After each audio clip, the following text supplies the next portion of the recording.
Eu vou vir trabalhar, vou dar uma palestra amanhã, e aí a iluminação aqui é meio ruim, aí tem uma iluminação aqui, só que eu tenho astigmatismo, então essa luz aqui direto no meu olho, eu sei que já começou a me dar um pouco de dor de cabeça, então possivelmente daqui a pouco eu tenho que ir para ali. Então não é uma questão de ser relapsa com vocês, porque eu vou estar sentada na cama, viu? Mas é bom também, porque a Pro tá com chikungunya desde sexta-feira, subindo e descendo, não para o faixa em casa, e aí junta tudo pedindo socorro, mas, enfim, estamos aí, estamos na resistência, porque nossa história é isso, né? Eu vou pedir, então, diretamente para o pessoal apresentar, trazer o PowerPoint obrigada, Marina. O PowerPoint que eu mandei para vocês, a gente vai falar a parte dele. Eu não sou tanto uma... Porque é uma aula, né? Aí uma aula eu uso mais PowerPoint. Eu, quanto palestrante, o pessoal fica procurando as mídias. Eu não sou a pessoa das mídias palestrando, né? Eu sou do meu fluxo mesmo linguístico e me deixa falar.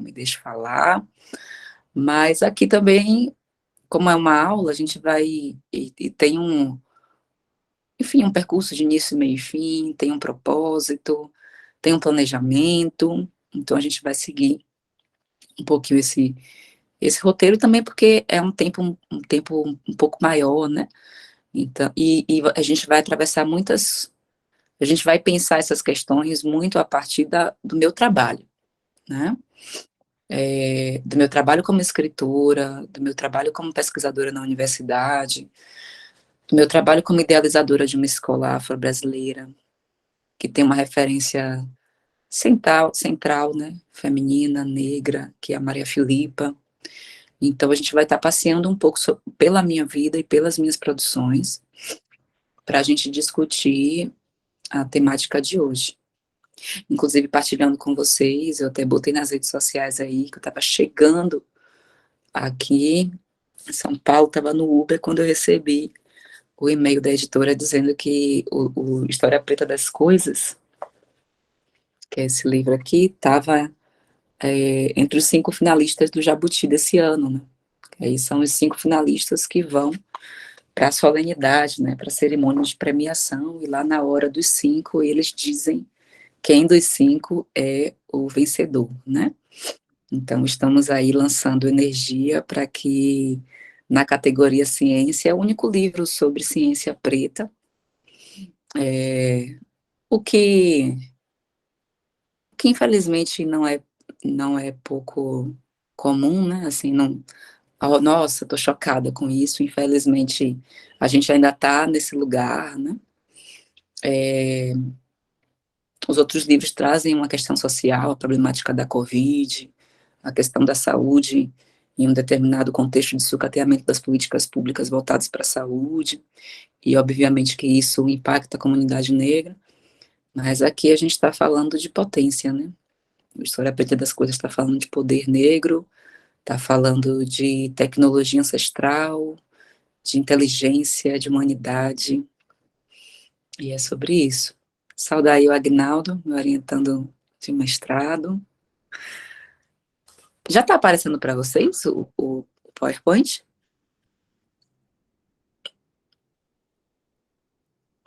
Achei, Gilmar.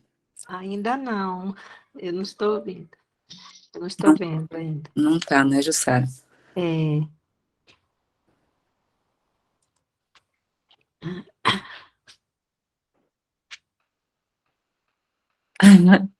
Obrigada, Helene. Eu estava bem reflexiva, bem emocionada, assim, naquele momento. Foi interessante. Estava almoçando, aí caiu umas lágrimas, assim, aí chegaram 2 estudantes negras da USP de Física, né, para falar comigo, abraçar, tirar foto. E aí, nossa, a menina tá me vendo chorar.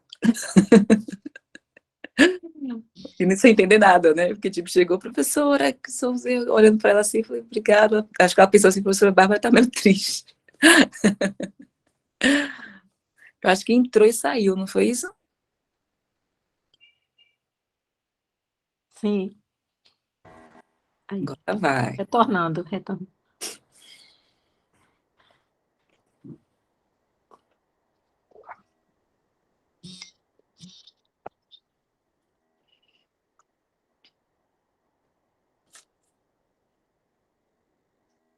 conseguindo visualizar os alunos, a professora? Como, minha irmã? Ah, agora eu estou A senhora está conseguindo. conseguindo visualizar? Estou, sim. Que bom. Bom, vamos lá. Então, hoje a gente vai falar um pouquinho sobre a descolonização de noções de raça e gênero nas ciências naturais e suas tecnologias.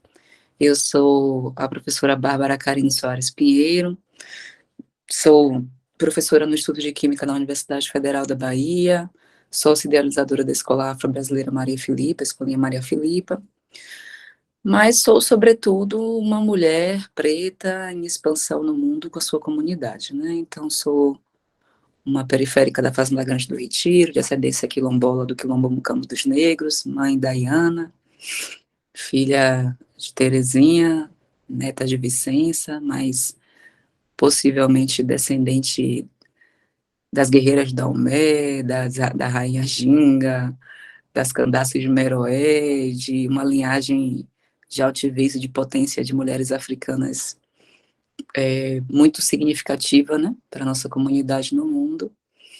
E eu desenvolvo uma pesquisa hoje sobre a descolonização em afroperspectiva. A gente vai falar um pouquinho o que é isso, né, um termo que eu tenho trabalhado, cunhei, e estou aprofundei, na verdade, no pós-doc que eu acabei de encerrar. Eu tenho graduação em Química, em Filosofia, mestrado, doutorado em Ensino, Filosofia e História das Ciências, e fiz um estágio de pós-doutorado em Educação, né, na Cátedra de Educação da USP. Pode passar, por favor, mesmo. A gente vai, acho que se clicar aí nesse negócio azul, acho que some, né, essa faixa que tá aí. Acho que no azul. Ah, pronto. A gente vai partir do conceito de colonialidade para a gente entender o que vem a ser a decolonialidade ou a descolonialidade, que eu vou tentar, a partir da minha perspectiva, diferir aqui um pouco para vocês, né? Vocês estão me ouvindo bem? Que eu estou sentindo que eu estou falando baixo, mas tá bem, né? Sim, professora. Obrigada. Sim, professora, Estou muito ouvindo bem. perfeitamente. Não se preocupe. Pronto. Obrigada, minha gente. A colonialidade, aí pensando, né, pelo Aníbal Quijano, é um padrão de poder criado pelo colonizador para controlar a subjetividade dos povos colonizados.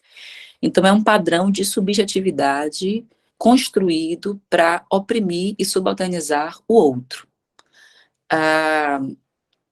Esse padrão, ele tem uma relação com o colonialismo, mas ele não é sinônimo de colonialismo, né? A colonialidade são padrões subjetivos que se perpetuam, inclusive, distantemente de um sistema sociopolítico econômico vigente. O colonialismo no Brasil, ele foi um sistema vigente até 1822.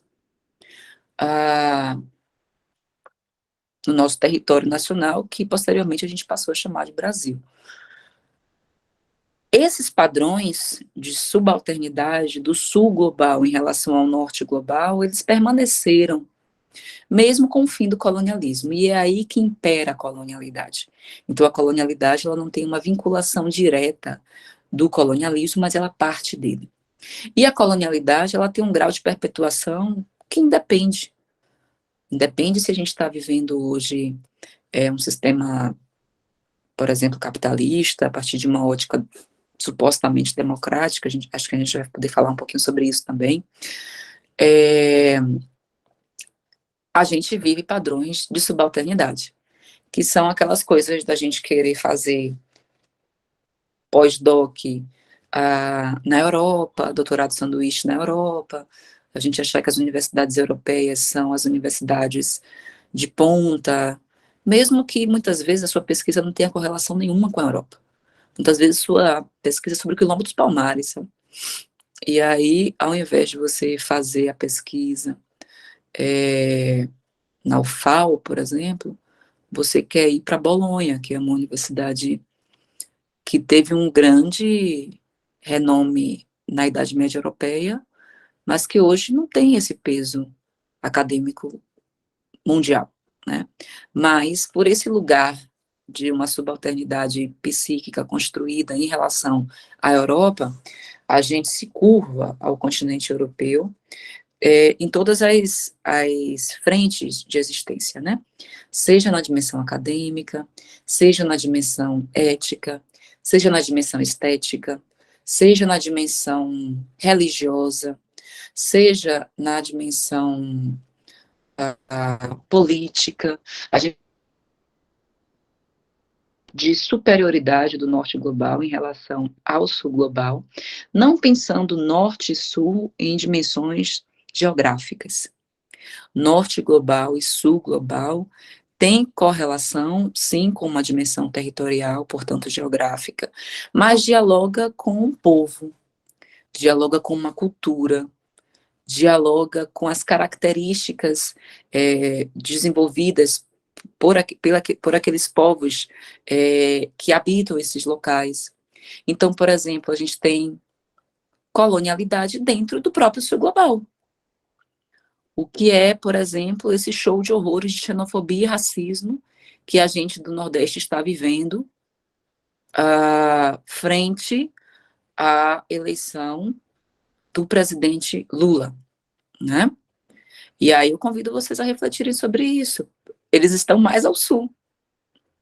Mas os povos que colonizaram territorialmente o sul do Brasil são povos advindos da cultura europeia, de uma lógica brancocêntrica existencial. Então, a relação entre norte e sul global, ela não é fixa. Ela é uma relação que se constrói no movimento e na construção cultural. Essa é uma questão.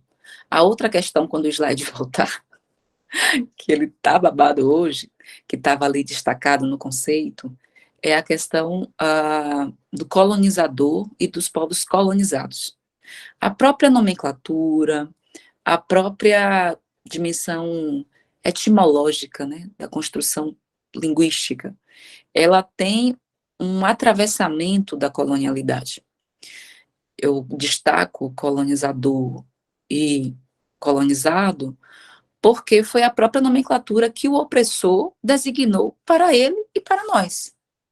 Se fossem, por exemplo, os povos africanos da diáspora, ou os povos indígenas que tivessem a prerrogativa de nomear quem seriam os opressores, possivelmente não os chamaria de colonizadores. Possivelmente os chamaria de genocidas, de assassinos, de estupradores, de usurpadores, de ladras, enfim, de tudo que eles fizeram e os caracterizaram historicamente dentro da nossa narrativa. Então, a gente está aí falando também de uma colonialidade linguística, né? Exatamente. Então, aí, aí eu já vou para o item mais abaixo, que eu mobilizo Fanon nos Condenados da Terra, para a gente entender um pouco da referência das violências que a gente vive, né? Da violência dentro do marco temporal. E aí, antes de falar sobre isso, é importante a gente refletir sobre termos que a gente usa. Eu destaquei esse do colonizador, porque a gente fala naturalmente colonizador. A gente não se atenta a isso. Do mesmo modo que a gente fala tranquilamente da era pré-colombiana, da era pós-colombiana, como um marco temporal fundacional do nosso território. Como se Cristóvão Colombo, e muitas vezes, por mais que a gente diga que o Brasil não foi descoberto, que existiam povos originários, e que, inclusive, a gente teve uma ancestral nossa, negra, Luzia, que esteve aqui há 11.300 anos, a gente utiliza essas nomenclaturas, né? Que são nomenclaturas pautadas pelo opressor.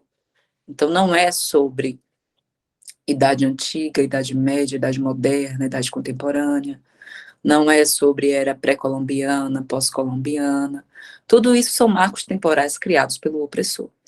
Nesse tópico abaixo, o que eu trazia no slide era a questão das violências, né? Do Fanon, discutindo acerca de uma violência de passado, que incide numa violência cotidiana e que reverbera numa violência de futuro. Essa violência de passado, ela dialoga com as nossas memórias, com a destruição de possibilidades de construção subjetiva de altivez, a partir de uma memória escravocrata.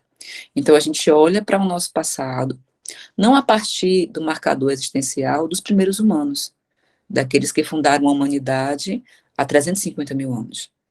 Não a partir daqueles que fundaram os primeiros reinos, os primeiros impérios, como Kemet, Cush, Núbia, Numídia, Terra de Punt, Axante, o reino de Daomé, o Império do Mali, o reino de Gana, e tantos e tantos e tantos outros grandes reinos africanos.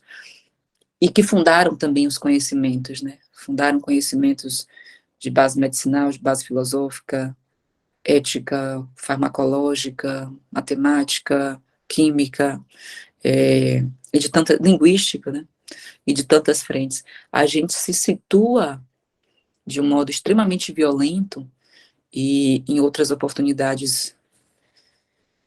Eu lembro que um jovem que defendeu o doutorado na Federal de Santa Catarina, ele me falou uma vez, as pessoas lá dizem que você é, não assim, né, não na UFSC como todo, mas ele estava falando um pouco do núcleo dele, né, de que você pesa a mão quando você fala assim, que a escola é criminosa no Brasil, quando ela educa um jovem negro e um jovem branco por 16 anos para compreender que a ancestralidade negra vem de escravo, que é uma história recente de 4 séculos de subserviência programada, e que a história dos povos originários vem de uma selvageria, de uma destituição também de humanidade e de um apagamento completo, inclusive na própria construção do nosso país, né? E para mim não é excessivo, para mim não é algo, porque você imagina 16 anos a escola brasileira batendo na cabeça do menino, da menina, você vem de escravo, você vem de escravo, você vem de escravo, você vem de escravo, você vem de escravo, você assimila esse lugar ancestral de rebaixamento meritocrático e você pensa o seguinte, se eu venho de escravo, eu mereço qualquer sorte de desgraça que o tempo presente me reserva. Então o que você vai pensar é o seguinte, bom, se eu venho de escravo, tá tudo ótimo, eu trabalhar aqui na Barroquinha, aqui na calçada, chamando as pessoas, né? Tá tudo ótimo eu trabalhar aqui no call center, tá tudo ótimo eu trabalhar aqui nos serviços gerais aqui do shopping, aqui na cozinha da McDonald's, tá tudo ótimo. São postos de trabalho dignos, né? Tudo que é honesto é muito digno, mas não são desejáveis pela branquitude. E o que não é desejável para a branquitude não pode ser desejável por nós. Então a gente precisa pensar o seguinte, que a gente pode até trabalhar ali, né? Mas isso precisa ser, esses movimentos precisam ser movimentos temporários, né? Precisam ser movimentos que propiciem que a gente se desloque para outros lugares, para outros patamares. O nosso sonho tem que estar sempre lá em cima, né? Porque a nossa memória é uma memória de potência e de pioneirismo. Então não faz sentido a gente se resumir a qualquer coisa no tempo presente. Me marca muito nesse lugar, dia 8 faz um ano que meu irmão faleceu de alcoolismo, né? E me marca muito um diálogo que eu tive com meu irmão, que morreu jovem, 38 anos, e passou por depressão e, na verdade, pela dinâmica do genocídio que o Estado brasileiro reserva às famílias negras, né, periféricas, passou 10 anos nesse estado, e em um determinado momento, enquanto ele não tinha desligado ainda do mundo, eu conversei com ele, perguntei para ele qual era o sonho dele. E ele tinha, sei lá, alguns meses que tinha sido demitido do Shopping Barra. E aí ele me disse, meu sonho é voltar a ser segurança do Shopping Barra, né? Eu olhei para ele, eu não conseguia falar muita coisa, eu não sabia o que dizer para ele. Eu olhei para ele e falei, cara, que sonho fudido, né? Pensei, que sonho fudido. Mas se esse é o sonho do meu irmão, então vamos lá, né? Eu fui no Shopping Barra, procurei o chefe da segurança e fui, olá, Carol, seja muito bem-vinda. E fui dialogar, né, sobre, tá travando aí para todo mundo? Não? Fui dialogar sobre a possibilidade de meu irmão voltar e realizar o sonho dele naquele contexto. Então, isso fala muito sobre esses nossos processos de violência cotidiana, que são violências pautadas em uma memória de limitação emancipatória.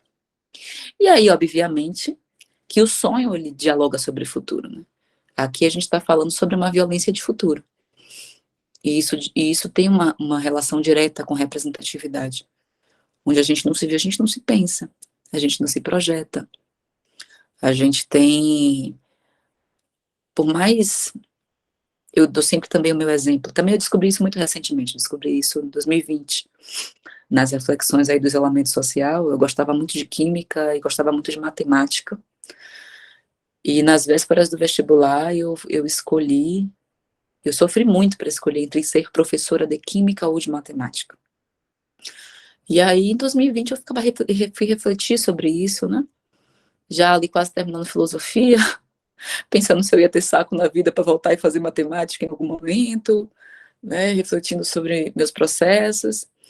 E aí eu falei, cara, quem ama química e matemática faz engenharia química, porque vai ter matemática por muito mais tempo. No curso de química, a gente tinha cálculo 1, cálculo 2, geometria analítica e estatística, e acabou a matemática. E a engenharia tinha muito mais matemática, né? E aí eu fui refletir, por que eu não fui fazer engenharia? E eu cheguei à conclusão que nem passou pela minha cabeça fazer engenharia, porque eu nunca tinha visto uma engenheira negra, nunca tinha visto um engenheiro negro, não conhecia André Rebouças, não conhecia Medina Alves Marques, eu não conhecia uma série de figuras da engenharia tão importantes, pretas para o nosso país, né? Na verdade, os irmãos Rebouças. E é sobre isso, a gente não se vê, a gente não se pensa, né? E eu não conseguia projetar um sonho. O nosso sonho era limitado a esse lugar, né? E eu fui a pessoa ali daquela turma toda do Cefet, que não foi para as culturas bacharelescas, né? Todo mundo falava, não, vou fazer medicina, vou fazer não sei o quê, vou fazer não sei o quê. Eu tinha visto uma professora, alguns professores pretos na minha favela, não tanto no Cefet, mas na favela, no ensino fundamental, e eu falei, eu vou ser professora. E pronto, e entrei no curso de Química sabendo que ia ser professora. Primeiro dia de aula, perguntou lá aos 40, quem aqui quer fazer industrial? O pessoal levantou a mão. Quem aqui quer fazer química bacharelado? O pessoal levantou a mão. Quem aqui quer fazer licenciatura? Eu fui a única pessoa que levantou a mão. E eu não entendia sobre essas coisas, porque ninguém queria fazer licenciatura, o que significava ser professor nesse país, eu não entendia muitas coisas, né? E, enfim, isso dialoga sobre uma violência de futuro. Então, tudo isso sancofamente está ligado.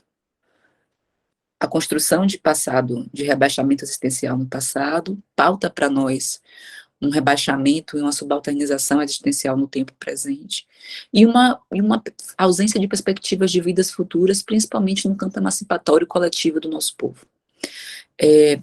O próximo slide, a gente consegue? Porque eu lembro dos slides, mas é porque tinha algumas imagens que eu acho importante a gente apresentar mais para frente. É um slide de imagens. O próximo slide, eu iria apresentar, e eu vou apresentar aqui para vocês,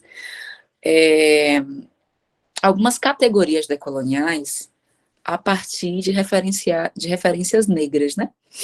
O meu artigo do pós-doc, ele é um artigo que ainda está em revisão, Caetano Portugal está revisando, daqui a pouco eu vou mandar para a BPN, porque eu estou desrelaxada também, eu estou com vários projetos andando em paralelo, então estou sem pressa, né? Mas a minha urgência... Tem coisas urgentes, por exemplo, 14 de dezembro eu tenho que entregar o relatório do pós-doc, ponto. O artigo a gente tem tempo, né? Como também tem essa malandragem, né, do acadêmico, né? Já publiquei um quantitativo de artigos desse ano para manter na pós-graduação, pô, deixa o artigo para o ano que vem, porque publicar esse ano vai queimar cartucho, né? Ano que vem a gente tem que correr atrás de novo. Mas tem orientandos também maravilhosos, produz muita coisa boa, e aí, né, Aguinaldo? E aí que vai construindo currículo com a gente vai construindo currículo com eles, né? Na nossa cultura é tudo circularidade. E eu ia falando de algumas categorias decoloniais, tem um intelectual indígena da UFAM, que é um pesquisador guarani, um professor da UFAM, chamado Jessen Baniwa, que ele tem uma fala que me marcou muito, né? Ele disse o seguinte: quem descoloniza a decolonialidade? Eu acho que eu trouxe essa fala dele tanto no último livro que eu organizo com a Catemari, o Descolonizando Saberes, a Lei 10.639 no Ensino de Ciência, volume 2, na apresentação do livro, quanto nesse artigo. Porque o livro que eu acabei de escrever agora, que é o Como Formar o Educador Antirracista, o foco não é tanto da colonialidade, é sobre antirracismo, né? Eu trago essa fala dele para dizer o seguinte: eu falei, cara, é essa síntese que eu estava pensando, né?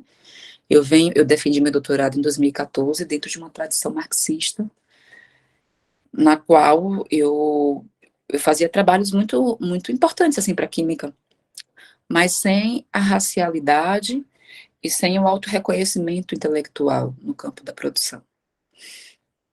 Então, sei lá, eu fiz um trabalho foda, por exemplo, no mestrado, pensando a questão da química orgânica, né? Como ensinar a química orgânica a partir do contexto dos alimentos.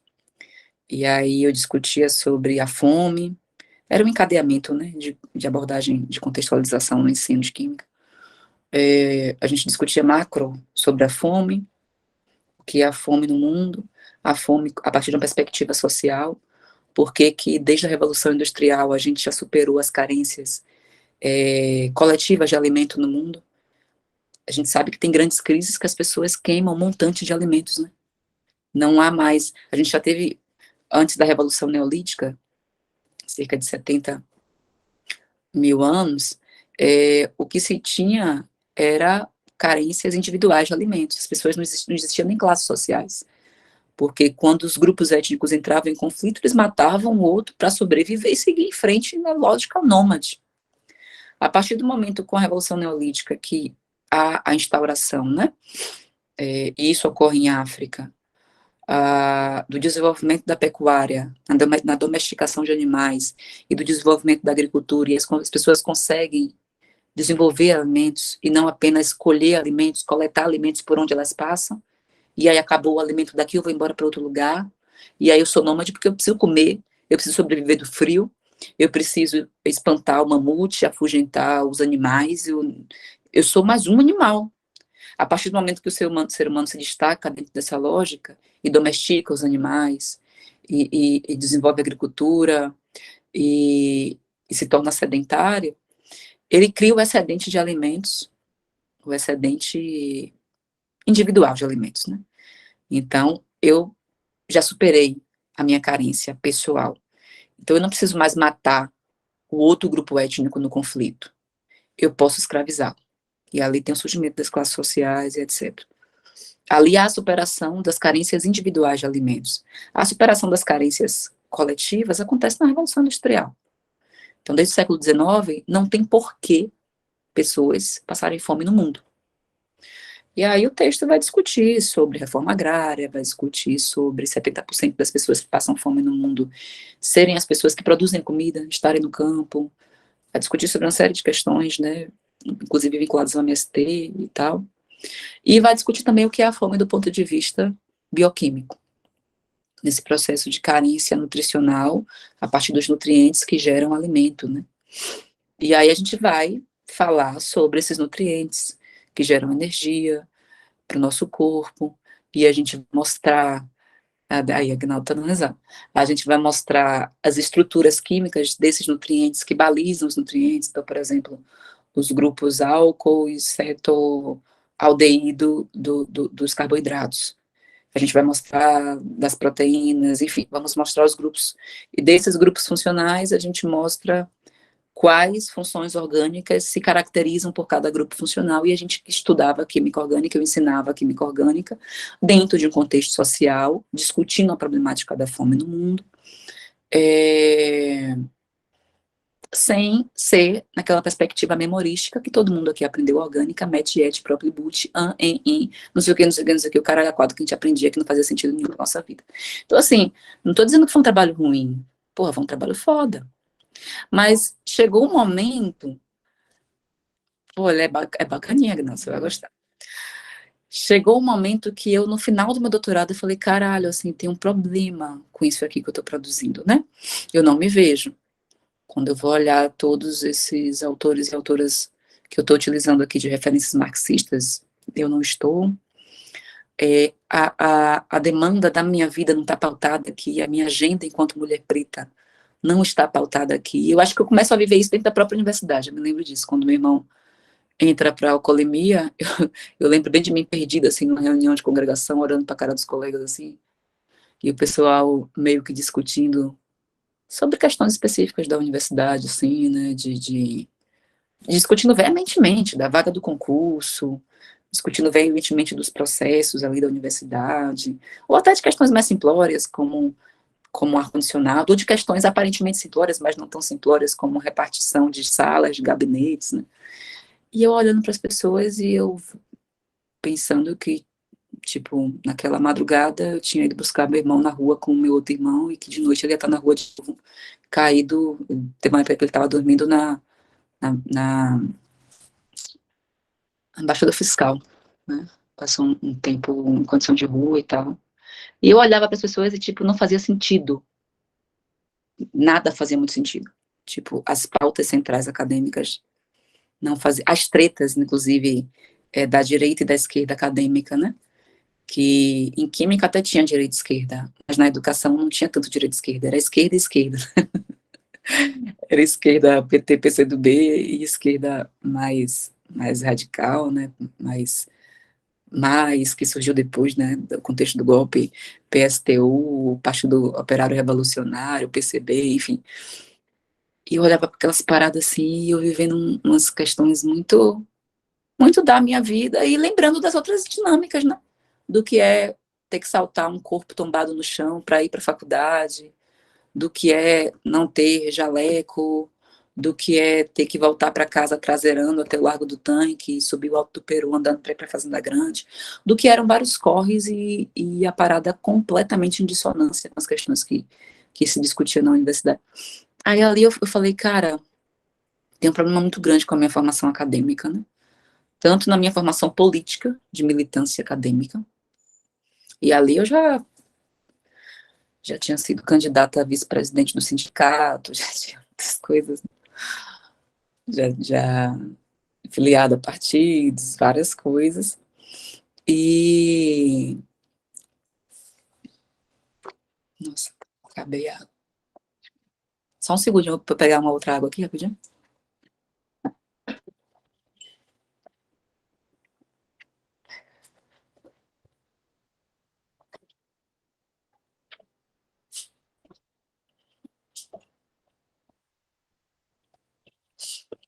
É a água do William Bonner. Então não é cerveja. Vou abrir até aqui na frente.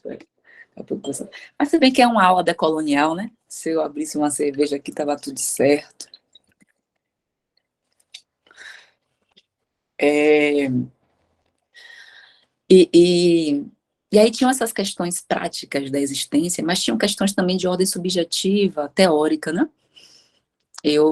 Teoricamente, eu não citava pessoas negras, eu nunca tinha lido pessoas negras até a defesa do meu doutorado em 2014. Nunca tinha visto pessoas negras cientistas. Primeira professora preta que eu tive foi agora a professora Gislaine Aparecida dos Santos, no pós-doc, né, de 2021 para 2022. Então, nos meus percursos na UFBA, seja dentro da química, ou até mesmo nos 6 anos de filosofia que eu cursei, eu nunca tive professora negra. Então, foi uma construção subjetiva a partir de uma ótica de um espelho quebrado, né, a partir de um não lugar.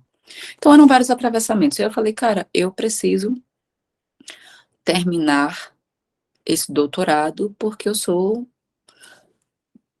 tenho minha ancestralidade, a ancestralidade das guerreiras da UME, né, que são estrategistas, minha ancestralidade de Maria Filipa, que seduzia os portugueses para dar surra de Cansanção, minha ancestralidade das minhas mais velhas que envenenavam os senhores em doses homeopáticas, minha ancestralidade daquelas mulheres que trançavam o mapa do quilombo na cabeça para não perder, né, o campo de deslocamento. Então, minha ancestralidade é a ancestralidade da minha mãe, que construiu várias estratégias de sobrevivência, né?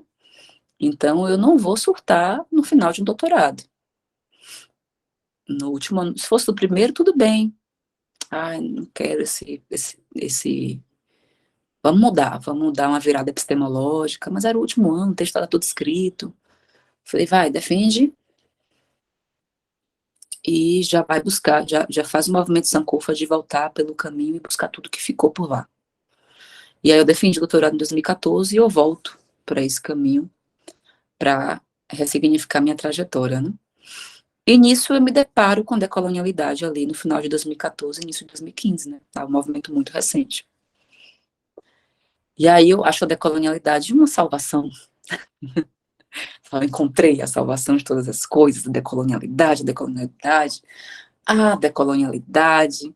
Aí quando passam uns 2 anos de decolonialidade, eu falei, caralho, de fato, a gente teve uma guinada epistêmica para o sul global,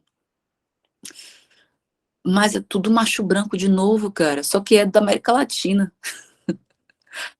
Mas tá lá, o Aníbal Quirrano, o Ramon Grossfogel, o Henrique Dussel, o Mignolo, os Boaventura de Souza Santos lá da Europa, enfim, uma série dessas referências, que aqui eu não estou querendo pautar que não produziram coisas importantes, não é sobre isso. A questão é que a minha inquietação era permanecer no mesmo lugar dentro da lógica contra-hegemônica, né? Eu falei, não posso fazer isso. Então eu começo a procurar, dentro das referências pretas, esses movimentos. Então, assim, eu vou encontrar o conceito, né, de pilhagem epistêmica no professor Henrique Freitas, do Instituto de Letras da UFBA, mas que já faz menção ao discurso sobre o colonialismo do Aimé Césaire. Eu vou encontrar um entendimento de genocídio epistêmico desde do genocídio negro brasileiro, que é uma obra que tem 44 anos, né, do Abdias do Nascimento, e o conceito de epistemicídio do início dos anos 2000, do Boaventura de Souza Santos. Então, pelo menos 20 anos antes, o Abdias do Nascimento, com esse marco histórico na literatura brasileira, dentro dos movimentos negros organizados, ele vai apontar para o seguinte, olha, eu vou fazer uma denúncia aqui, que há um genocídio em curso da comunidade negra no Brasil, é a primeira vez que alguém fala de genocídio, que pessoas negras, elas são mortas por serem negras. E não é apenas a morte matada da dimensão física do braço armado do Estado. Muitas vezes antes da bala chegar, ele já estava morto, como diz a Ana Flauzin. Então, é a morte que nos mata religiosamente, é o genocídio que nos mata culturalmente, é o genocídio que nos mata epistemicamente, curricularmente, linguisticamente. E o Abdias do Nascimento tinha desenhado esse cenário ali, né? E aí eu vou mobilizando uma série de coisas. Isso está no meu artigo do pós-doc, né? Eu mobilizo, aí eu trago aí o alterocídio do Mbembe, muitas perspectivas progressistas dentro da biologia pautavam uma autorização negativa,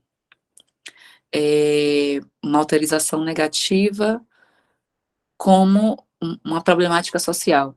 E o que o Mbembe vai trazer é que nem autorização negativa porque a autorização negativa é a identificação do outro enquanto outro e o rebaixamento desse outro por ser outro, né?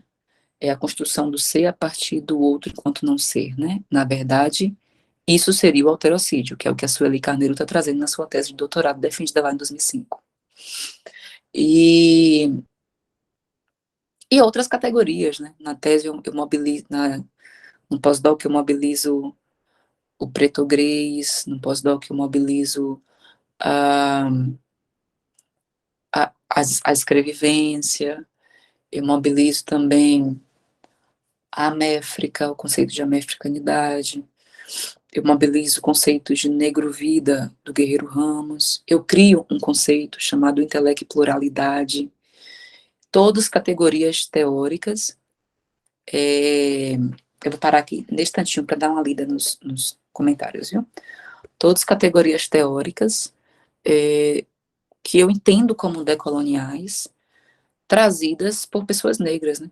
O Inigo Biwa Achiongo, quando vai escrever em 81, Descolonizando a Mente, é um livro clássico de descolonialidade, porque a diferenciação fundamental que eu vou trazer é desse sentido, né? A gente vai ter, por exemplo, o Frantz Fanon vivendo alguns contextos específicos de colonialismo, a exemplo da Argélia, e escrevendo sobre colonialismo nesse sentido, assim como a Aimé Césaire, assim como o Ngugi wa Thiong'o, como o entendimento mínimo de humanidade de pessoas negras foi extremamente tardio, e só pessoas humanas podem ser colonizadas, o processo de colonização africana se deu muito tardiamente. E aí a gente vai ter, até o início dos anos 2000, colônias caindo, né, no continente africano. Então, enquanto os decoloniais da América Latina já tinham prerrogativa de escrever acerca da decolonialidade, que é um padrão subjetivo de rebaixamento existencial e não um sistema sociopolítico econômico vigente, os povos africanos e da diáspora, principalmente da América Central, né, do contexto da Martinica, etc., vão estar ali falando sobre uma descolonialidade. Enfim, eu vou ler aqui as perguntas e eu vou dar uma avançada porque eu estava falando de coisas diversas para o slide voltar, que eu sei que algumas coisas a gente vai acabar passando por cima aí ao longo do slide. Não estava enchendo chouriça com vocês, não, fiquem tranquilos. Né?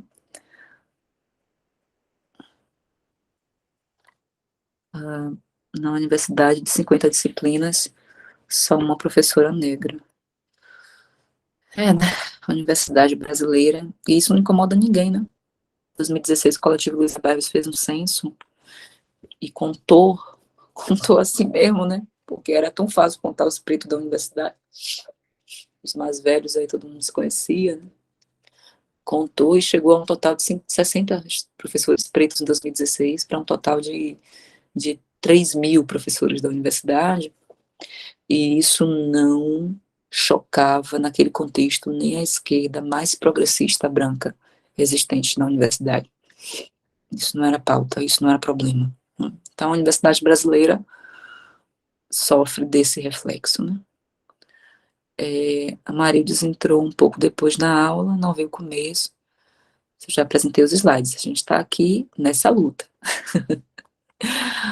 Professora, a senhora considera a leitura que faz, assim como as leituras que traz em suas obras uma perspectiva pan-africanista da ciência?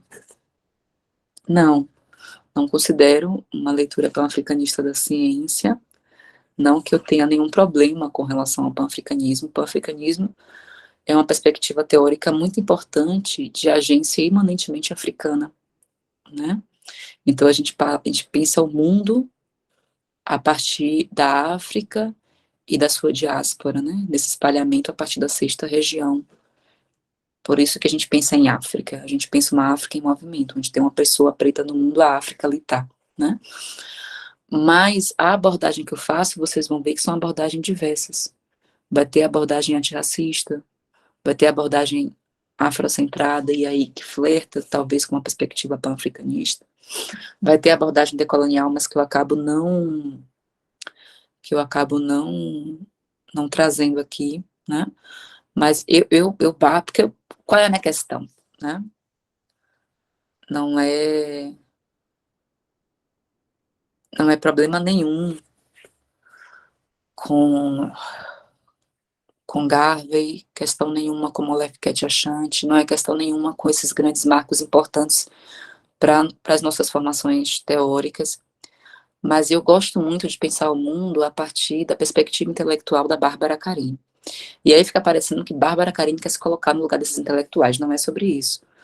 É sobre a gente ter a possibilidade de ler sobre uma série de questões e a gente mobilizar para as nossas perspectivas teóricas aquilo que nós nos afeiçoamos. Depois que eu saio da perspectiva marxista, eu tenho muita dificuldade de me moldar em um referencial teórico e militar dentro do referencial teórico, então, inclusive como uma pessoa preta. Às vezes eu acho isso que incorre em certos graus de homogeneidade do pensamento muito perigosos, né? É um problema a gente pensa, um coletivo de pessoas pensarem juntas e moverem o mundo a partir desse pensamento. Não, não é. O problema é quando você impõe ao outro que o outro tem que pensar exatamente como você. Porque aí a gente cai na estratégia racista, genocida, de que todo preto é igual. Pautaram isso corporeamente. Por isso que confundem pessoas pretas que saem de casa com guarda-chuva, com um fuzil, né, como se fosse um traficante X, como se inclusive, enfim, tivesse pena de morte no Brasil, enfim, uma série de questões, né, desse universo paralelo construído institucionalmente para as pessoas pretas no Brasil. Mas essa coisa de todo preto se parece é o que faz com que, como citou, né, o professor Hélio Santos ontem, uma família saia no domingo para um batizado no Rio de Janeiro e leva 80 tiros, porque confundiu. É o discurso da homogeneidade de pessoas pretas. Nós somos diversos. E nós podemos celebrar a nossa diversidade e existir dentro da nossa pluriversalidade. Se a gente for pensar as constituições étnicas africanas, elas eram diversas. Então a gente pode pensar de modo plural, a gente pode existir de modo plural, e a gente pode buscar unidade na ação. Por exemplo, eu vou atuar frontalmente na eleição do presidente Lula buscando unidade na ação. Mas a gente sabe que tem uma série de problemas da comunidade negra em relação ao PT, principalmente Bahia. Eu percebia que a gente tinha um inimigo em comum naquele momento, e aí a minha leitura. Eu sei que tem leitura de pessoas pretas que eu vou dizer, foda-se, entre direita e esquerda, eu sou preto, não tô nem aí para isso, a gente precisa criar o partido pan-africano, sabe, tal e tal e tal e tal, e tá massa, eu respeito pra caralho quem pensa desse modo. É porque a gente é inteligente, porra. Eu me sinto tão inteligente para eu ter que me homogeneizar dentro das coisas. Então eu vou lendo lá, eu leio ali Maribani, eu falo, porra, isso aqui é foda, né? Eu leio aqui Teófilo Obenga, eu falo, porra, isso aqui é foda.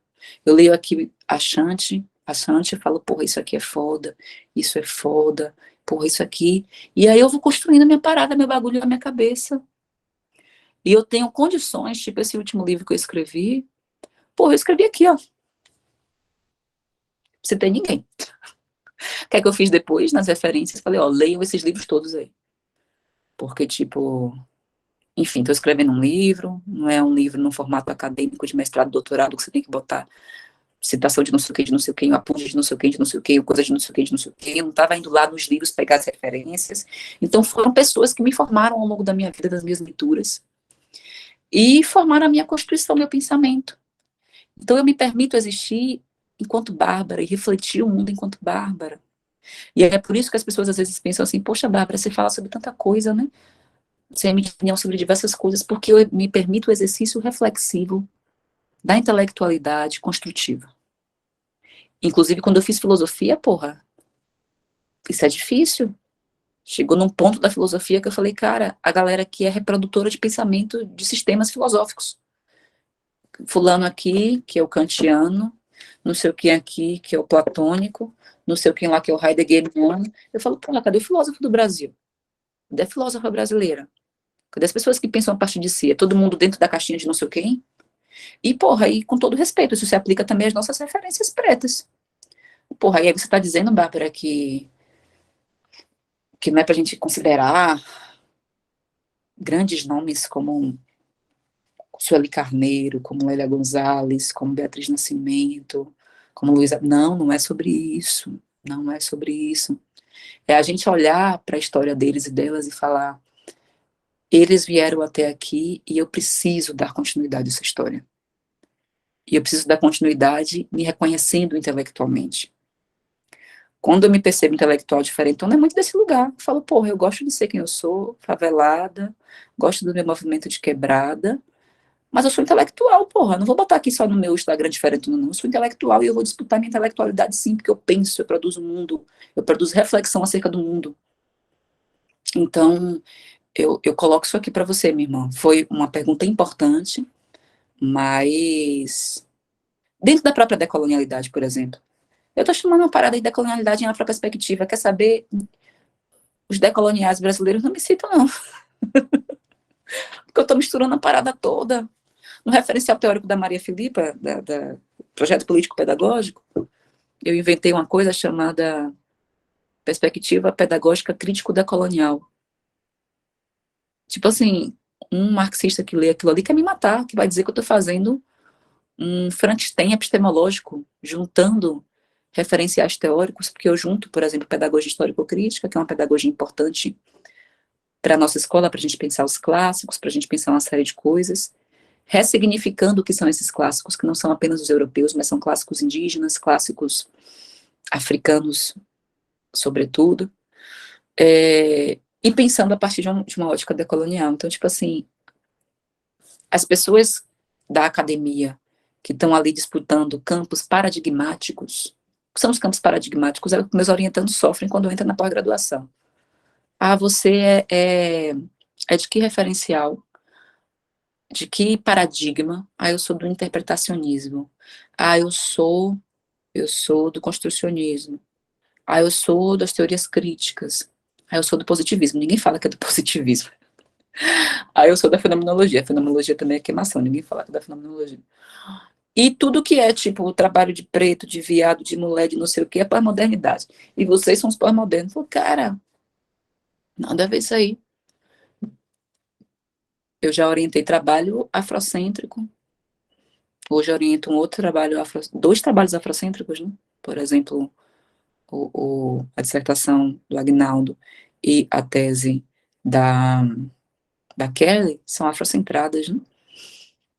E não cabem dentro do paradigma pós-moderno, porque a pós-modernidade é uma categoria ocidental. E a afrocentricidade é uma perspectiva de pensar a existência, o ser humano, o mundo, e como que a gente reproduz a nossa existência no mundo africano. Então não dá para você dizer, mas é porque eu sou sobre preto, então bota aqui na pós-modernidade. Entende? Então, enfim, isso aqui também, não estou querendo confundir a cabeça de ninguém, é o modo bárbaro de se projetar intelectualmente hoje, né? Você está fazendo uma dissertação, uma tese, vai ser muito mais fácil você nomear as teorias que você está trabalhando, né? Dizer, estou partindo daqui, estou partindo daqui. Bárbara, você acha que pode fazer o que você está falando numa dissertação, numa tese? Eu acho que pode, agora você vai precisar fundamentar muito bem. Eu argumentei aqui para vocês. Eu gastei, acho que 15 minutos do nosso tempo argumentando sobre o que eu penso acerca de se aderir a referenciais teóricos, se adequar a referenciais teóricos. Vai ter que gastar um texto para explicar essa porra aí também, né? E escolher uma banca que você Com sabe relação a isso, não querendo interromper, professora, tem uma aluna, a Jussara Freire, que está justamente solicitando quais referências de seus livros para estimular mais a escrita dela. Pronto. Olha, mais na temática que a gente está trabalhando aqui, tem o Mulheres Negras na Ciência, Descolonizando Saberes, Mulheres Negras na Ciência, que é um livro que eu escrevo em 2019, publico ali em 2020. Foi finalista do Prêmio Jabuti no ano passado, dentre os 10 da categoria Ciência, né? O História Preta das Coisas, que aí já traz um peso mais filosófico também. E aí traz tudo. O História Preta das Coisas traz afrocentricidade, decolonialidade, eu estou falando sobre filosofia Ubuntu, estou falando sobre um monte de coisa, porque a minha escrita, meu pensamento é em rede. Na medida que eu estou escrevendo, que eu estou mobilizando coisas, eu estou trazendo. E aí os outros que lutem, para entender a cabeça da Bárbara, para entender a linha de pensamento. Não tenho filiação paradigmática com referencial teórico, do mesmo modo que politicamente dentro da universidade. Eu lembro que eu falei isso em algum momento, quando eu assumo a vice-direção, né? Eu falo isso para o diretor. Eu falo, olha, eu estou sendo sua vice-diretora, mas eu não tenho nenhuma filiação com o seu grupo político. A minha filiação e o meu compromisso é com ideais. Enquanto os seus ideais e os ideais desse grupo político estiverem se afeiçoando aos meus, eu vou estar dialogando com vocês. Enquanto não estiverem, eu não vou estar por aqui. E isso aconteceu, né? E isso aconteceu ao longo da minha história, né? Então, enfim, processos de construção e reconstrução constantes acontecem na minha vida em virtude disso, né? Óbvio que a gente tem gratidão, a gente tem relação, né? Por exemplo, eu rompi teoricamente com meu orientador, óbvio, né? Mas, porra, meu orientador me emprestou o computador para eu escrever. Eu escrevi um TCC de casa em casa, porra, eu era muito pobre, não tinha condição, não tinha computador, não tinha dinheiro para lan house. O laboratório de química, de informática, o pessoal usava para dar aula, não ficava disponível para a gente. Me emprestou um computador, né? Enfim, uma professora mudou de transporte. Tem gratidão, mas não tem compromisso nesse sentido político, não tem, né?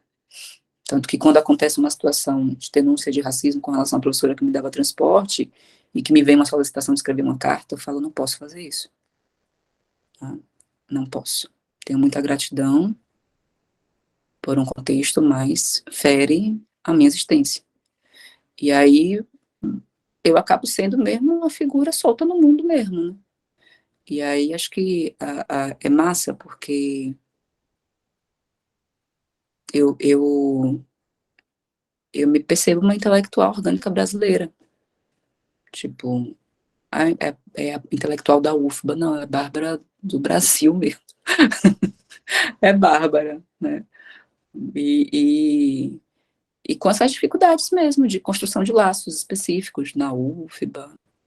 Aí eu tô construindo minhas relações com a galera da BPN, construo minhas relações com a rede latino-americana de decolonialidade, construo minhas relações com o pessoal do Diálogos Cordiais dos Direitos Humanos do Ensino de Química, construo algumas relações micro ali, né, a partir do Dicina com a Catemari, com a Paloma, com algumas pessoas, mas com os coletivos, na medida que a gente foi caminhando na minha história, né, passei pelo PDRR, e passo pelo CODAN, e passo pelo coletivo Luísa Bairros, hoje não estou em nenhum dos coletivos,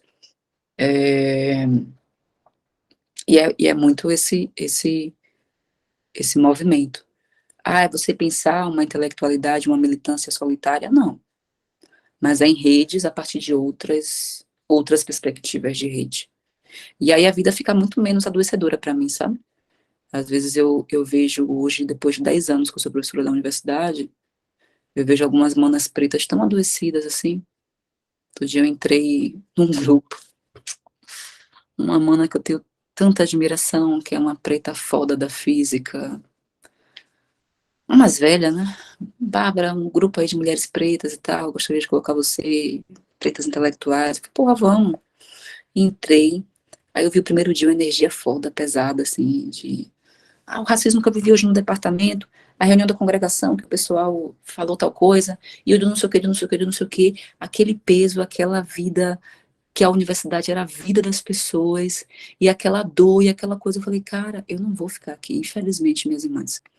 Eu não vou conseguir resolver o problema de vocês, porque aí é terapia mesmo, para entender que o bagulho é esse aqui, às vezes é você ir lá fazer seu trampo, sabe? Esses dias uma amiga minha, uma grande amiga minha que entrou no pós-doc junto comigo, enfim, uma história bem bonita, porque a gente concorria à mesma vaga. E queríamos a mesma orientadora preta, supervisora preta, e aí eu cheguei para ela e falei, quem passar eu me sinto representada, né? Eu olhei assim na lista, quem eram as pessoas, fui procurar ela no Instagram, ela já me seguia, segui ela de volta, conversei com ela, era uma mulher preta, e aí falei, eu vi que a gente está concorrendo na mesma vaga e eu me sinto honrada de estar concorrendo com você, se você passar na seleção do pós-doc, eu quero te dizer que eu tô feliz, porque eu tô ali também. E aí passou nós duas, né? Aí a gente ficou sem entender, também eram só 5 cabeça preta no total de 80, né? Aí botaram a gente pra dentro as duas. E pouco tempo depois ela não conseguiu, né?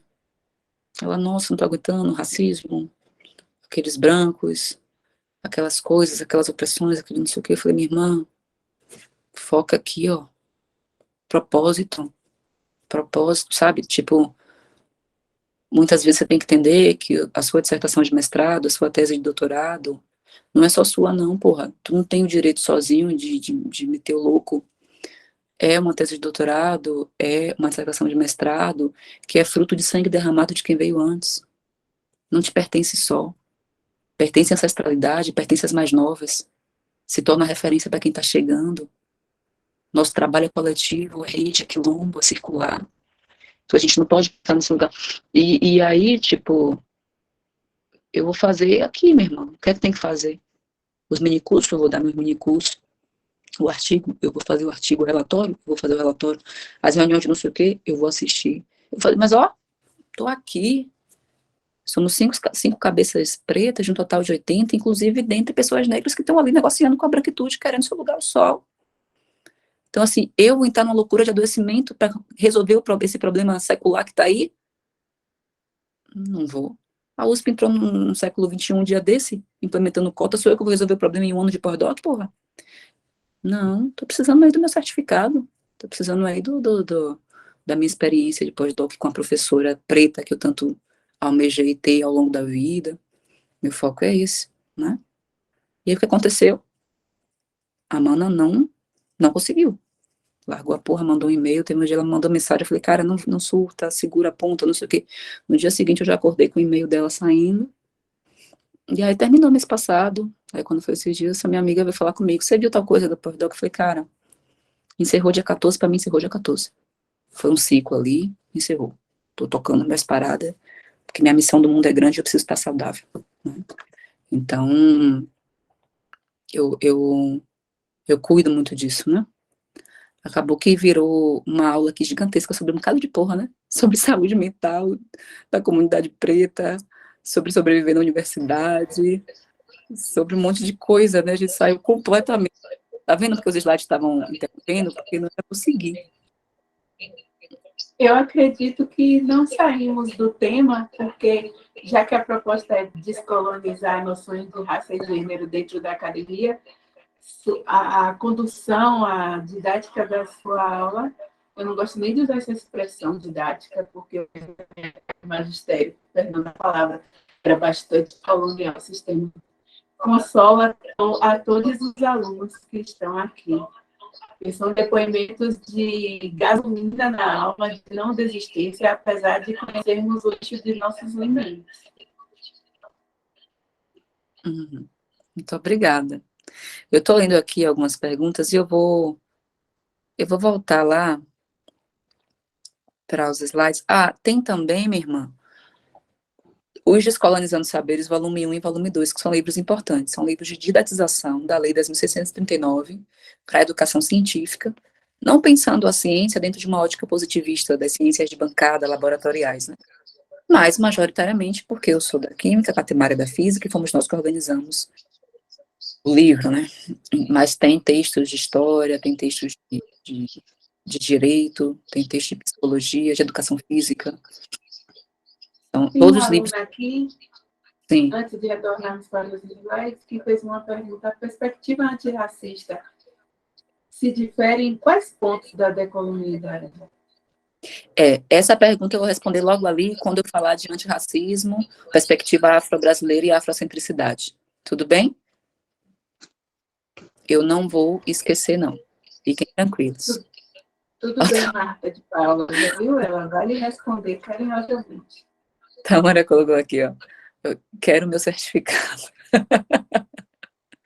Estratégia, né, minha irmã? Você vai sucumbir. A estratégia do inimigo contra nós é nos matar há tanto tempo, né? A meta era que a gente nem existisse em 2012, né? E a gente está aqui vive resistindo e a gente vai cair nessa laranjada do opressor. Hoje, dentro da academia, a gente criada na rua, né, derrapando na ladeira, ralando a bunda de papelão, carrinho de rolimã, brincando de garrafão, vai perder para essa galera leite com pera, que está querendo pautar para a gente como produzir, como pensar, como existir, o que é problema para nós? Não dá. É um caminho muitas vezes solitário, né? O meu caminho foi muito solitário. Inclusive quando a gente se torna disruptiva, inclusive dentro da perspectiva preta, né? Porque aí vai uma professora preta que não só rompe com isso, mas que usa shortinho, que dança, que vai para Salvador Fest, que mostra a aba. Porque assim, todo mundo faz isso, tá bom? Todos os professores dançam. Muita professor, só não vem pra mídia. Todo mundo tem que botar o celular escondido, o celular exposto no cantinho ali. Ó, todo mundo chegou, chegou. Bota o celular aqui, ninguém grava, ninguém filma nada. Porque não pode publicizar, né? E aí é um caminho solitário também nesse aspecto, porque inclusive muitas pessoas pretas, a Carla Cotirene sofre muito com isso há muito tempo. Muitas pessoas pretas vão pautar campos de formalismo performático branco, sem compreenderem o rolê. Às vezes está falando de uma... Eu vou explicar para vocês sobre isso. Está falando de uma teoria preta, está pautando uma revolução preta, de Qual a militância. página do slide a senhora gostaria, professora? Pode ser nessa daí, eu vou começar a dar um bocado de pulo, assim, vou dar uns passos, assim, bem rápido. Certo, então. Tá falando de referenciais teóricos pretos, tá falando de uma agenda preta, mas tá ali falando formal, do modo branco, com a roupa que o branco pautou, com a performance que o branco pautou, dentro do campo ocidental, né? Aqui todo mundo tem maturidade para entender o que eu estou falando, o branco, não é o branco João, é o branco construto social, branquitude, né? Dentro do rigor, do peso, do branco. Então, às vezes, do peso, né, nas costas, que a gente não desarma. E aí, para mim, ficou pesado muito cedo. Eu, com 25, 26 anos, quando eu entro na universidade, tendo apneia, né, falta de ar, problema crônico de coluna, várias questões. Eu falei, cara, isso aqui que tá me matando. Não sou isso aqui não, porra. Tava feliz pra caralho no estado. Entrava na sala dos professores, todo mundo junto. Uma vendia calçola, outra vendia panela de alumínio. Vinha seu Lima de lá com o mungunzá da merenda dos meninos. Entrava na sala, era aquele fuzuê. A professora vendendo Avon, né? Todo mundo ali falando ao mesmo tempo. E aí eu entro nessa universidade dos gabinetes do distanciamento, dos semideuses, do não sei o que, do não sei o que. Eu falo, cara, que tem que andar assim, que tem que se vestir assim, que você não pode falar assim com os estudantes, que você está se trocando com os estudantes, não vão te respeitar, vários bagulhos assim, muito doido. Eu acostumada a ir para show, lembro que teve uma greve grandona do estado que a gente ficou dando aula em janeiro, e aí eu indo, meus alunos me vendendo show, pô. Eu ia para show de domingo a domingo, era do BICE, era a melhor segunda-feira do mundo, era do não sei o que, era do Parango, era todo dia, e encontrar meus alunos lá, eu falava de manhã cedo na aula. E aí, quando eu chego na UFBA, aquele lugar, né, inclusive muito bem marcadamente racializado, né, eu não tinha entendimento de racismo institucional naquele período, né, eu já me percebia negra, mas não entendia que era o racismo me matando, né, foi o processo de aquilombamento que me fez perceber. Mas, voltando aqui para o slide, é só para a gente perceber que há uma construção do ser humano a partir de uma ótica branca, masculina, né? O que é esse ser humano aí que o livro de biologia pauta? É um homem branco, cis, que performa heteronormatividade, capacitista, ele tem os braços aí, tem as pernas, não é um homem gordo, não é uma criança, não é uma pessoa idosa, não é uma mulher, né? É um lugar muito bem demarcado de humanidade. Na página seguinte do livro de biologia, você vai ver até a mulher para estudar o corpo humano, a genitália, mas você não vai ver um corpo preto, né? Você só vê o corpo preto nas aulas de ciências quando nos cursos de medicina, no Instituto Médico Legal. Aí ali você se depara com corpos pretos. Mas até então, na literatura, esse corpo não é humanizado. Pode passar.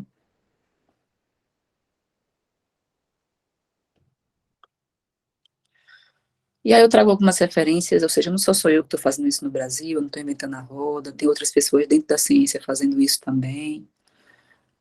Eu problematizo algumas questões, essa ideia de que a gente tem é colonialista, de que a gente tem uma história, ou nas doenças, né, sendo utilizados como cobaias, né, dentro do racismo científico, até o século passado, até a década de 60 do século passado, mulheres negras haitianas e porto-riquenhas eram utilizadas para testes de pílulas anticoncepcionais. Essa coisa de que essa história universal é a história do mundo, não é a história do mundo, é a história da Europa, é a história da transição dos modos de produção europeus, essa coisa da primazia grega, de que a Grécia fundou a química com Leucipo, Demócrito, Epicuro, a matemática com Tales, com Pitágoras, com Euclides, que fundou a filosofia com Tales de Mileto, a biologia com Aristóteles, o direito com Platão, a sociologia com Sócrates, a medicina com Hipócrates, a história com Heródoto, a literatura com Hesíodo e Homero, as artes com a tragédia grega, a pedagogia com a Paideia. É um mito. Existem vários mitos da modernidade, né, que foram criados pelos analíticos, pelos filósofos analíticos no século XVIII e XIX para pautar uma gênese eurocentrada do mundo, das coisas, pode passar.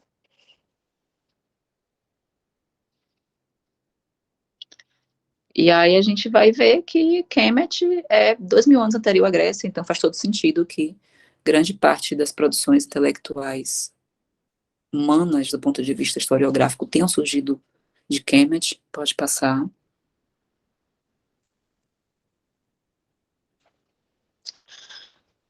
Existem, Kemet, mas existem muitos outros impérios, já citei vários aqui no começo da aula, pode passar.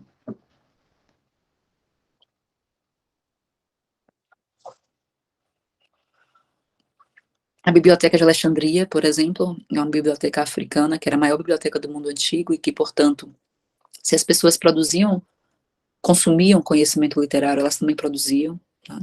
Então era um grande centro intelectual do mundo antigo, e que as pessoas atravessavam o mar Mediterrâneo, os gregos atravessavam o mar Mediterrâneo para estudarem em Alexandria. Pode passar. E aí a gente vai ter uma série de produções africanas que eu trago nos meus livros, né? Como agricultura, pecuária, o desenvolvimento da astronomia, tecelagem, pintura, bebidas alcoólicas, cerveja, vinho, desenvolvimento da escrita. A escrita, eu coloquei no meu livro História Preta das Coisas, que nem era para estar. Porque o História Preta das Coisas, eu elenquei o volume 2, quando eu consegui escrever, porque é tanta coisa de livro. Eu ia escrever agora o volume 2 do História Preta, né? Só que aí o Thiago também, meu namorado, ele falou assim, cara, eu acho que ia ser bom tu antecipar tal livro e tal. Aí eu achei interessante a reflexão dele, falei, então vamos lá. Vou antecipar essa escrita e escrevi o livro bem rapidinho, em 3 meses o livro. Nesse lugar, né, meu, que é um lugar de... Quando eu construo uma meta, eu não procrastino, e eu sou fiel no pouco. Eu não crio metas improváveis de serem cumpridas, né? Tipo, eu quero escrever 10 páginas por dia. Vai se fuder, não vai escrever 10 páginas por dia. Vai ter até um dia que você vai escrever 10 páginas. Mas amanhã, porra, tu vai estar quebrado, vai estar fudido, vai estar com alguma questão psicológica, algum problema na família, alguma questão financeira, a cabeça não vai estar boa. Então, sei lá, bota uma. No dia que você escrever 2, 3, porra, é massa. Vai ter um dia que você não vai conseguir escrever nenhuma, e tá tudo bem, porque ontem você escreveu 2. Mas aí você tenta escrever um parágrafo. Né? E aí, enfim, é muito a lógica de vida para mim, que eu às vezes ensino para os meus orientandos, mas eu também não obrigo ninguém a nada, eu nunca obrigo ninguém a nada. Eu sempre entendo que a vida do orientando é a vida do orientando. Não fico puta com o orientando por causa de nada. Ah, porque não me entregou no prazo? Porque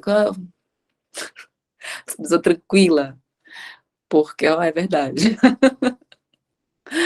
Porque aquela saúde mental que eu pauto para todas as minhas relações na academia, eu pauto também para orientando. Às vezes eu vejo minhas amigas pretas. Ah, porque, poxa, eles sabem, eu sei o que eles estão passando porque eu vivi. E eles querem me enganar no mesmo ponto que eu vivi as coisas e que acha que professora preta é bagunça e entrega lá para o professor branco, falta a minha aula, chega na minha cara, na porta da sala, para dizer, professora, eu não vou entrar hoje porque eu vou estudar para a prova do professor tal amanhã, e não sei o quê. E minhas irmãs ficam puta mesmo. Eu falo, cara, é o rolê do menino lá, porra, deixa lá. Tipo, não tô esquentando a cabeça fresca aqui, minha vida tá aqui, tá seguindo, tô construindo, tô fazendo, sabe? A gente chega, dá a letra coletiva ali, e cada um tem esse livre-arbítrio de seguir sua parada, né? E aí uma série de questões. A escrita, por exemplo, teve essa dimensão de que as pessoas diziam muito que nossa cultura era oral, e que por isso a gente não tinha registro, porque tudo se perdeu, e foi a gente que quando criou a escrita. Então, por isso eu coloquei a escrita no História Preta das Coisas.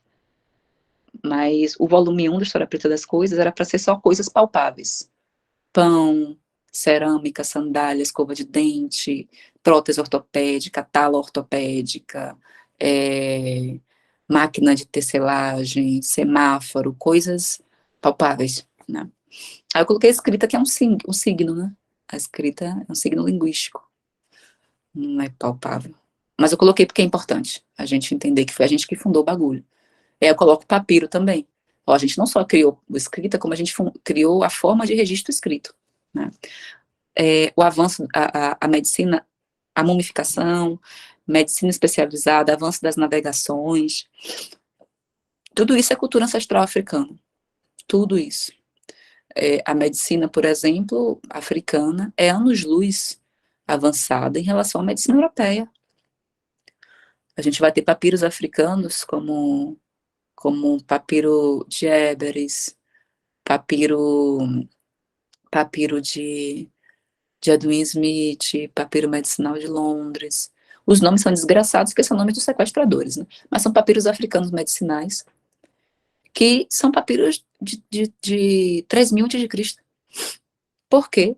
Porque as múmias africanas são ali em torno de 3.600 a.C., né? A múmia mais antiga que a gente tem registro é de mais de 5.000 anos. E o processo de mumificação africana era um processo de fissura corporal e embalsamento dos corpos por fora e por dentro. Então as pessoas conheciam de fisiologia humana. A Europa só vai conhecer de fisiologia humana quando rompe com a cosmopercepção aristotélica no século XVII. E vai aderir, dentro de uma dinâmica de natureza, a um mecanicismo. E aí vai entender, como diz Descartes no capítulo 3 do Discurso do Método, o homem como uma máquina, o ser humano como uma máquina. E sendo uma máquina, posso mexer, posso abrir, posso botar uma porca, tirar uma porca, botar um parafuso, fazer um negócio nesse corpo, posso estudar. Até ali, principalmente com a lógica cristã da Idade Média Europeia, esse corpo precisava se manter inalterado, imaculado, esperando o processo de ressurreição. Então não podia se abrir um corpo. O pessoal ficava tomando mesmo de medicamento elixir de mercúrio, elixir alquímico de metal pesado, morria. Essa era a medicina de base galênica, era a medicina de base paracelsiana, medicina alquímica. Aí vai ter a expansão marítima com Luzia, né? Que é o fóssil humano mais antigo encontrado na América Latina, aqui no Brasil, em Belo Horizonte, que a reconstituição facial aponta para uma mulher preta, mostrando que a nossa ancestralidade africana era conhecedora de engenharia naval, de engenharia de pesca, e atravessou o Atlântico, e faz todo sentido, porque antes da era humana, a Pangeia, quando separou os blocos continentais, a América, o que nós chamamos hoje de América do Sul, é frontalmente ligado com a África, né? Então a proximidade é muito maior do que a América-Europa. Então por isso que os europeus vão chegar a 5 séculos, e Luzia estava aqui há 11.000 anos, né? Pode passar, por favor. Aí a gente vai ter, por exemplo, esse papiro. Rinde foi o escocês que roubou o papiro, mas o nome africano do papiro é Aimés. Esse papiro é um fragmento de um papiro africano que aponta aí em cima o teorema de Pitágoras e embaixo o teorema de Tales, que são teoremas que vocês aprendem no 6º ano na escola, né? Acho que no 7º ano, na antiga 6ª série. E que, obviamente, não se constrói pirâmide sem teorema de Tales, sem teorema de Pitágoras, né? Só que só o papiro, não estou dizendo o conhecimento, só o registro do conhecimento, que é o papiro, é de 1650 a.C. E Tales e Pitágoras são do século IV a.C. Então houve um processo aí de pilhagem epistêmica, de sequestro das formas autônomas de produção de conhecimento de outros povos, né? Na matemática, por isso que a afroetnomatemática não chama de teorema de Pitágoras, mas sim de teorema do triângulo retângulo. Pode passar.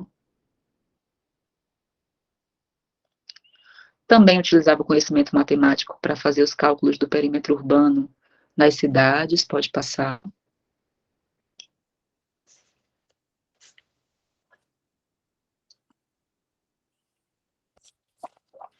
O osso de Lebombo, que é o artefato matemático mais antigo encontrado no mundo, né, de 35.000 anos antes de Cristo, uma espécie de calculadora científica, de calculadora antiga no mundo. Era uma fíbula de babuíno com com 29 entalhes, né, que eles utilizavam para contar os dias que faltavam para a caçada, os ciclos lunares, os ciclos menstruais, etc. Pode passar. Também a medicina africana, os povos Banhoro, né, que é um dos 5 reinos tradicionais de Uganda, desenvolveram o parto cesáreo, que o nome cesáreo vem do Césare, o médico europeu que se apropriou do conhecimento do corte, do parto, e horizontalizou o corte, que era na vertical, e ele passou a colocar aqui embaixo na horizontal, e ganhou o nome dele, né, mas uma técnica africana, por isso que na infância a gente via nossas mais velhas com os cortes na barriga, assim, eu me lembro, né, de ver pessoas com cicatrizes verticais na barriga. Pode passar. E aqui as perspectivas, que é aqui que eu vou falar sobre a diferença do antirracismo e do decolonial. Eu posso fazer um xixi rapidinho? Claro, professora. É Não, fisiológico, é uma aula eu ia de qualquer jeito, decolonial. foi só educação perguntar. Pode ir, tranquila. Eu já tive Enquanto isso, infecção urinária conversa um 2 pouquinho vezes. com os alunos.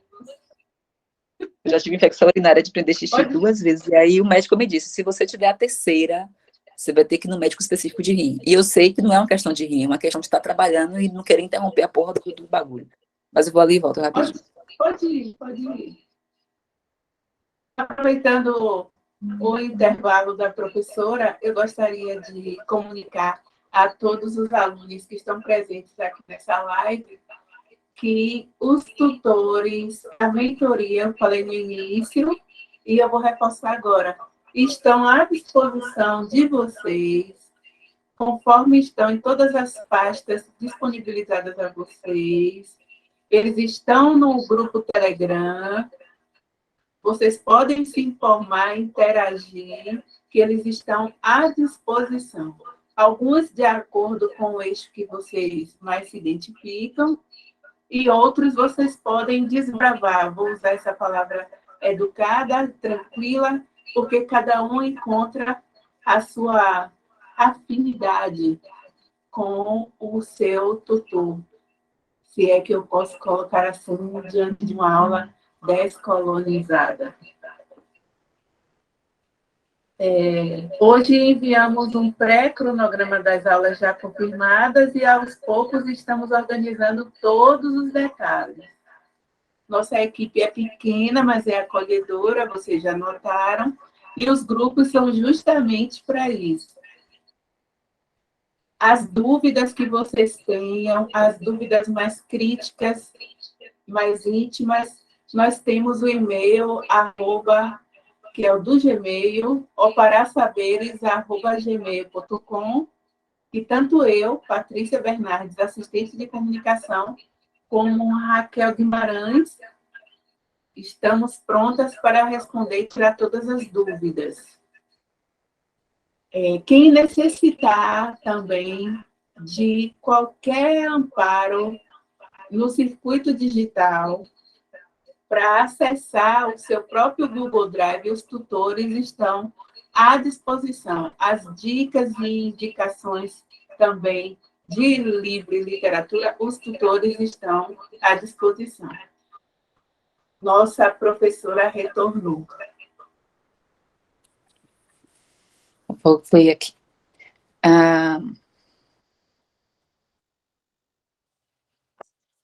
Eu fiz esse mapeamento no finalzinho do livro História Preta das Coisas. Que,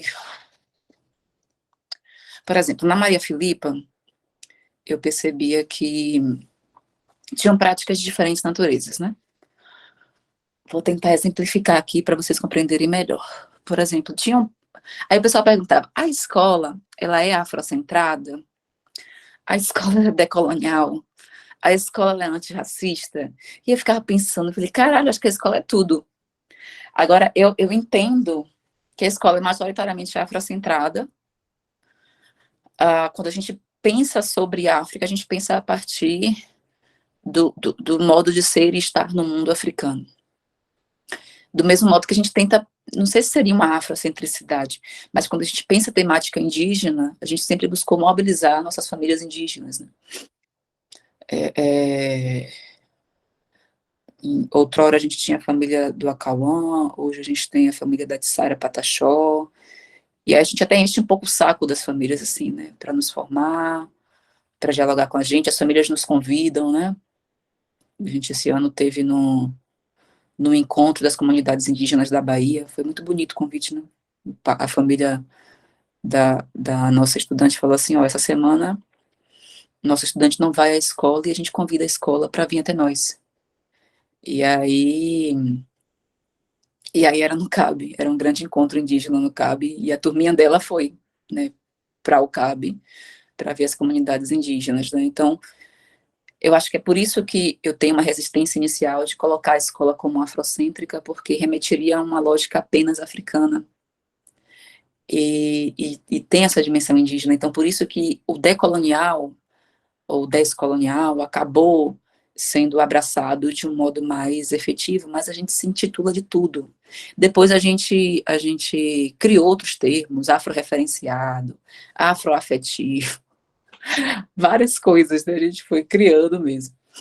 Mas, enfim, o afro-brasileiro, e aqui é a minha leitura que eu desenvolvo no História Preta das Coisas, no último trechinho do livro. O afro-brasileiro é aquela perspectiva da educação para as relações étnico-raciais pautada nesse encontro África, continente africano, Brasil.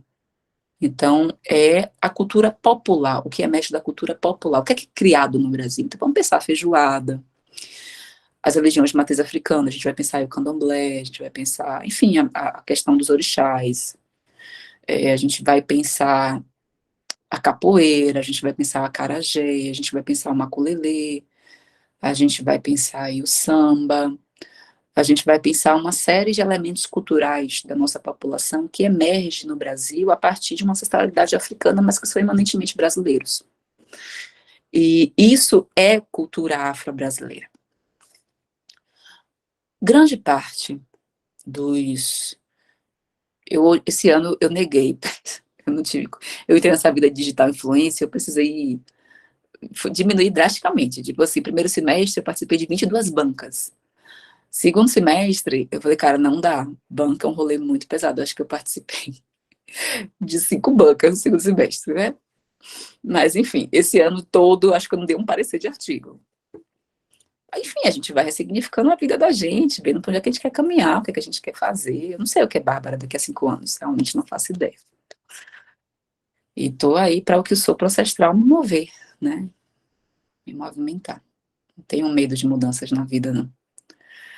Mas aí o fato é que, quando eu dava muito parecer de artigo, de revista, eu via muitos artigos sobre relações étnico-raciais de base afro-brasileira. Então, assim, vamos falar do negro na escola, mas a partir da dimensão da capoeira, mas vamos falar a partir da baiana da acarajé, vamos falar a partir do samba, vamos falar a partir do samba reggae, do afoxé, vamos falar a partir da... Vocês entendem? Era muito desse lugar, que é um lugar de entretenimento. Bárbara, você tem um problema com entretenimento? Não, eu amo a nossa cultura popular, eu amo a nossa festividade, eu amo o que a gente é, a celebração da nossa existência, mas a gente não pode ser resumido a isso. E o meu incômodo até hoje, nos espaços que eu transito, enfim, não vou citar, mas recentemente estava em processo de premiação e acompanhando várias práticas pedagógicas e todas situadas muito dentro desse lugar. Quando muito ia, era na dimensão do cabelo. Então vamos fazer um trabalho na escola com cabelo, oficina de turbante, um lugar estético, ou seja, continua corpo. É entretenimento, só que agora é uma dimensão estética corporal, né? Então vamos para o cabelo, vamos para o turbante, vamos para o orixá. E, enfim, esse era um lugar. E aí, quando eu vou criar a Maria Filipa, eu falo, vai ter isso, mas não pode ter só isso. A gente tem que ser caracterizado por tudo que a gente é. E aí, na Maria Filipa, tem uma série de práticas afro-brasileiras. Vai ter o dia do samba, o dia de Chaciata, né, com o dia do samba, vai ter o dia da Baiana da Acarajé, vai ter o dia da Lavagem do Bofim, de Iemanjá, o dia de Nanã, tem um bocado de coisa, no calendário decolonial da Maria Filipa. Mas aí a gente tem uma dimensão antirracista também, que é o mais ameno da escola. O mais ameno da escola é o antirracismo. Por quê? Anti é um prefixo de negação, não é isso?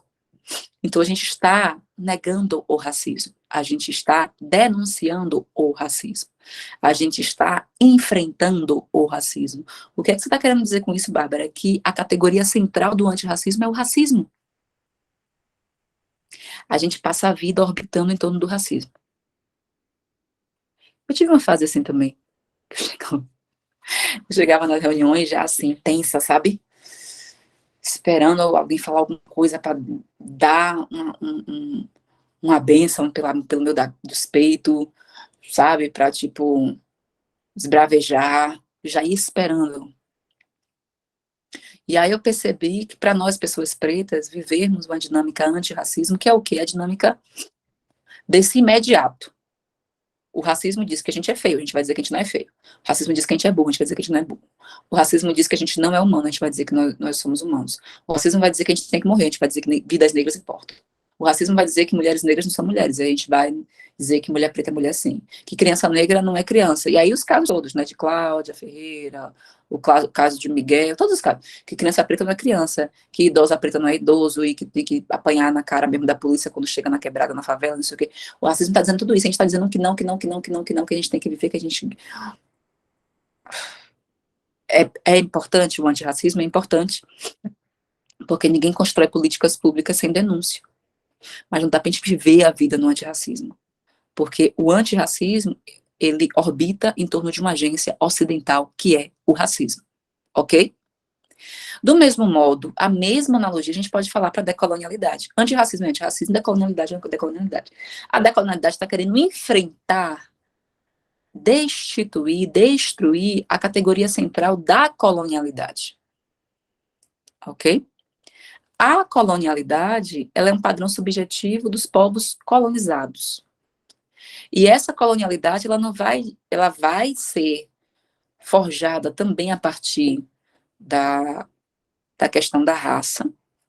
Mas, cara, não importa. Não importa. Esse branco do sul que se acha alemão, quando está na Alemanha, ele vai tomar a rebordosa dele. Ele vai viver o bagulho dele da colonialidade. Então, a colonialidade, ela é uma categoria que abrange a destruição dos padrões psíquicos construídos a partir de um sistema sociopolítico-econômico que foi vigente no nosso país, institucionalizado.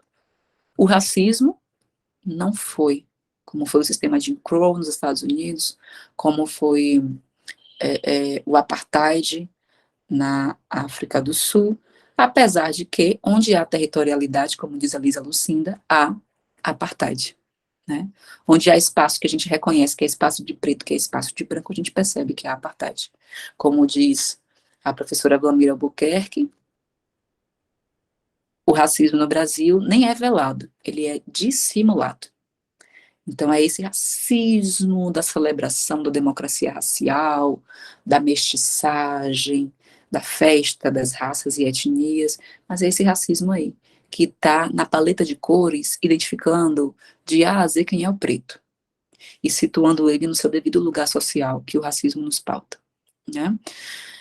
Essa é a ótica antirracista. O que seria, então, a ótica afrocêntrica? É você virar as costas para o Ocidente e dizer, foda-se o Ocidente. Tô nem aí para vocês. Se vocês estão dizendo que meu cabelo é duro, se vocês estão dizendo que meu nariz é de batata, se vocês estão dizendo que eu sou feia, que eu sou burra, que eu não sei o que, eu estou olhando para a África e eu estou me formando a partir dos meus. Eu não estou me construindo enquanto ser a partir daquilo que da negação do que você fez de mim. Eu estou me construindo enquanto ser a partir do reforço positivo do que os meus ancestrais pautaram para minha memória. Então eu vou olhar para essa história, e aí a Maria Filipe é altamente afrocentrada. Que a gente vai educar as crianças para dizer a humanidade surge em África. As crianças vão ver o fóssil de Luzia, vão entender que teve uma mulher preta aqui há 11.300 anos. Elas vão entender, vão construir o osso de Lebombo na sala de aula com argila, vão entender que o osso de Lebombo foi encontrado na atual República Democrática do Congo, vão estudar sobre a República Democrática do Congo, a antiga Suazilândia, vão ver os povos dali e vão dizer, parece com a minha tia, parece com a minha avó. E do que é que eles vivem? Eles vivem disso aqui, essa é a cultura. E como é que se escreve a palavra Suazilândia, se escreve assim, assim, assim, assado. Então a gente está pautando aqui também um ciclo de letramento, a construção de um ciclo de letramento para as crianças, de um ambiente de letramento para as crianças. A gente está articulando uma série de coisas a partir de uma temática africana. E ninguém está falando para a criança de racismo, não. Sabe? Então, a dimensão afrocentrada é essa dimensão que é saudável pra caralho. Quando eu passei a produzir textos afrocentrados e viver a vida a partir de uma dinâmica afrocentrada, de tudo, né? De pensar o tempo, de pensar, por exemplo, o tempo. A gente estava aqui atrasado, né? A minha ressignificação do tempo tem muito a ver com a afrocentricidade. Porque meu tempo não pode ser o tempo de Cronos. O tempo de Cronos é o tempo ocidental, né? O meu tempo é o tempo de Iroko. E falando nisso, porque meu pai gosta de todas as coisas e minha mãe eu também, né? Nós gostaríamos de perguntar à senhora, porque o convite está aqui nos avisando que a aula termina às 21h30, se a senhora deseja que a gente gere outro link, se esse tempo é suficiente.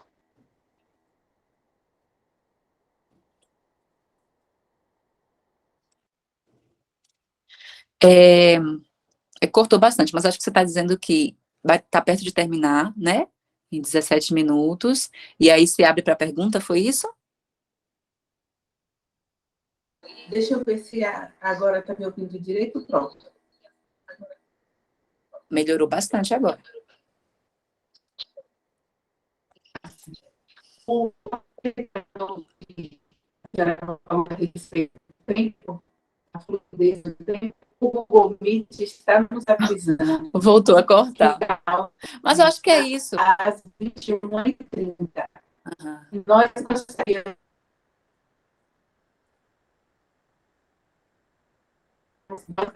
gostaríamos, se a senhora quer que a gente gere outro link, está conseguindo ouvir? Conseguiu ouvir agora. Ou se Eu acho. esse tempo é o suficiente para a senhora fazer as suas Uhum. considerações e finalizar. Conseguiu nos ouvir agora? Consegui ouvir agora. Não, eu acho que esse tempo é o suficiente. Eu vou só passar esses slides agora dos artigos, para vocês terem uma noção mais específica do que eu falei agora. E aí depois, Maria Filipa, vocês olham nas redes sociais, porque a última parte que eu ia mostrar era a Maria Filipa mesmo. Aí, por exemplo, é um artigo de genocídio, é um artigo antirracista. Porque eu tô falando sobre o genocídio negro, sobre os átomos, que são invisíveis, etc, etc. É um artigo antirracista porque eu estou fazendo uma denúncia sobre um processo de assassinato em massa de pessoas negras no Brasil. Pode passar. Catadores de lixo é a questão racial no Brasil, né? Um enfoque químico e social na problemática do lixo. Aí é um capítulo de um livro que eu entrevisto 7 garis de Salvador, todos negros, né? E aí a gente vai discutir sobre raça e classe, né? É um texto bem, bem bacana. E aí qual é a questão fundamental? É antirracismo, é a denúncia de que a gente deixou de ser escravizado, mas a gente segue ocupando os postos de trabalho mais preteridos. Os 7 garis eram negros, né? Pode passar, então é uma denúncia. Aí cabelo vem da África junto com Meu Santos, a química dos cabelos crespos ou não. É um artigo também antirracista, que vai confrontar a tese do cabelo ruim. E aí eu vou mostrar com meus orientandos aí, quimicamente, que o cabelo é de um filamento de uma proteína, né? É um filamento sem vida, constituído por uma proteína, uma macromolécula de queratina, que é constituído por monômeros de cisteína, e que todos eles têm a mesma constituição química, que o cabelo liso, na realidade, ele tem menos ligações de sulfeto nas curvaturas da estrutura helicoidal, enquanto que o crespo tem mais, e que é um cabelo mais forte, mas que a gente fragiliza tentando se aproximar do branco. Então, portanto, não existe cabelo bom ou ruim, o que existem são pessoas boas ou ruins, porque bom ou ruim é uma constituição ética, né? Portanto, é de uma dimensão moral. passar. É um artigo antirracista, né? Crimes de nascer negro no Brasil, a problemática... Ai, não tô lendo, não tô conseguindo ler. Mas é uma coisa que eu falo de química forense, né? É um artigo, que na verdade é um capítulo de um livro, muito bacana, nos cursos de... Aquela coisa da não racialização, né? Nos eventos de química, eu sempre ia e via sobre química forense, que é aquela química CSI. Todo químico tem um sonho de ser policial técnico, tem um sonho de ser criminalista. Ai, desculpa, Vanessa, foi Iroco, foi a referência. Não, foi Marina que perguntou, né? Desculpa. Tem um sonho de ser criminalista, né? E aí nos encontros sempre tinha projetos pedagógicos com isso, né? E projetos grandes, inclusive, o pessoal colocava lá luminol na parede, identificava que tinha sangue, várias coisas. E eu não via nenhum debate sobre quem é o criminoso, o perfil do criminoso, como que os tribunais do Lombroso, as teses de Nina Rodrigues foram fundamentais para construir a noção do encarceramento em massa da comunidade preta no Brasil, principalmente com o projeto de nação a partir de um aspecto legislado, né, com a lei anticapoeiragem, com a lei antivadiagem, com a lei de redução da maioridade penal para pessoas pretas, com a lei anticulto de religião de matriz africana, enfim, com diversas legislações que construíram a nossa história. E aí a ideia do texto é discutir sobre esse padrão do criminoso e sobre química forense, óbvio. Química tinha que falar, não dá só para ficar falando. Então tem que falar de luminol, reação de quimiluminescência, mostrar lá como os elétrons são excitados e como que tem que fica fosforescente na parede, essas coisas, né? Pode passar. Que a gente entra nos blocos afrocentrados. Então aí, ó, produções da cerveja do Antigo Egito, diálogo sobre química, cerveja, negritude e outras coisas mais, não estou enxergando direito. Mas é tipo assim, fodam-se vocês, danem-se, explodam vocês aí, com tudo vocês estão falando da gente. Eu quero escrever que a cerveja surgiu em África. E aí eu vou escrever sobre a cerveja africana.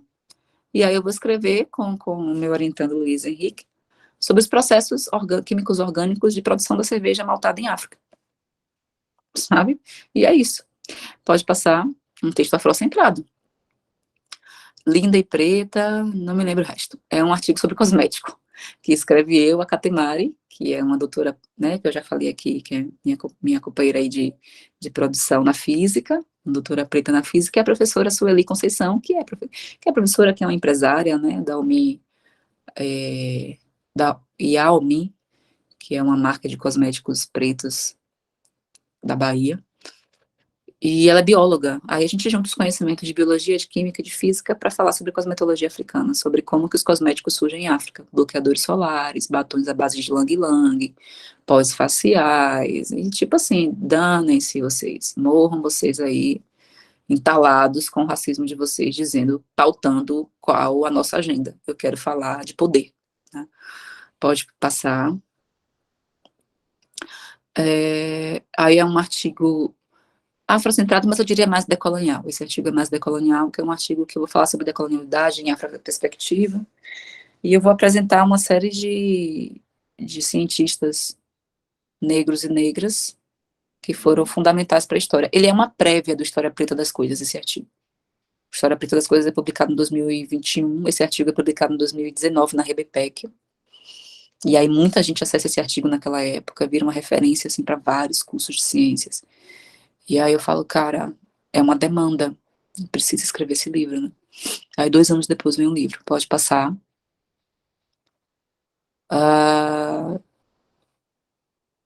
Eu não tô lendo nada, eu tô lembrando dos títulos. Esse daí é o Período das Artes Práticas, a Química Ancestral Africana, que é um artigo da Redequim, que eu falo da química que surge em África. Óbvio que eu não ia perder essa oportunidade na minha vida, né?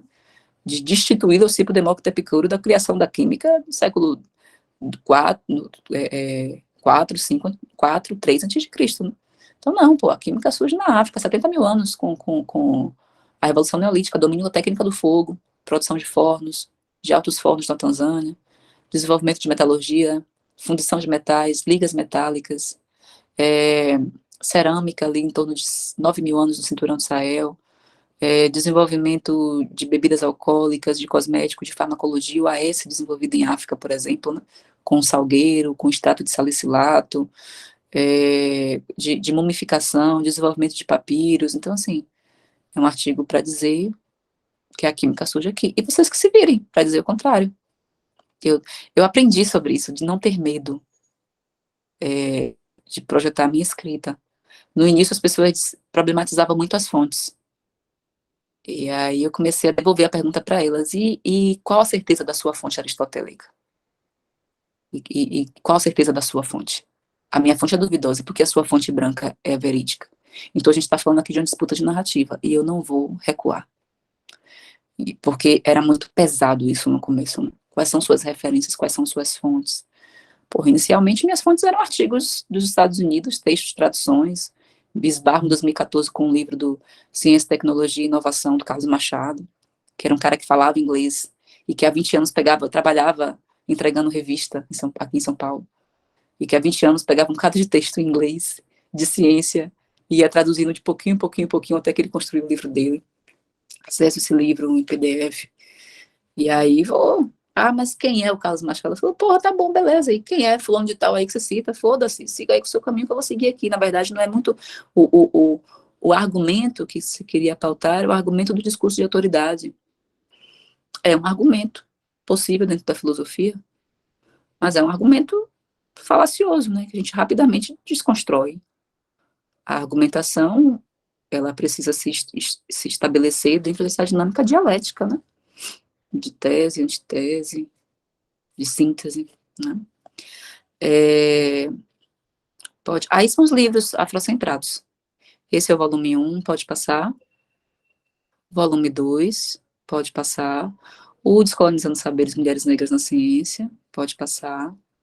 O História Preta das Coisas, pode passar. O História Pretinha das Coisas, que é o de divulgação científica para a primeira infância, pode passar. E é isso, vamos encerrar por aqui. Vocês vão ficar aí com água na boca da Maria Filipa, mas é só vocês irem lá no Instagram, olhar as coisas da escola. O arquivo da apresentação não será disponibilizado, sim. Eu peço que vocês disponibilizem um arquivo, por favor, em PDF, para toda a comunidade do Apará Saberes.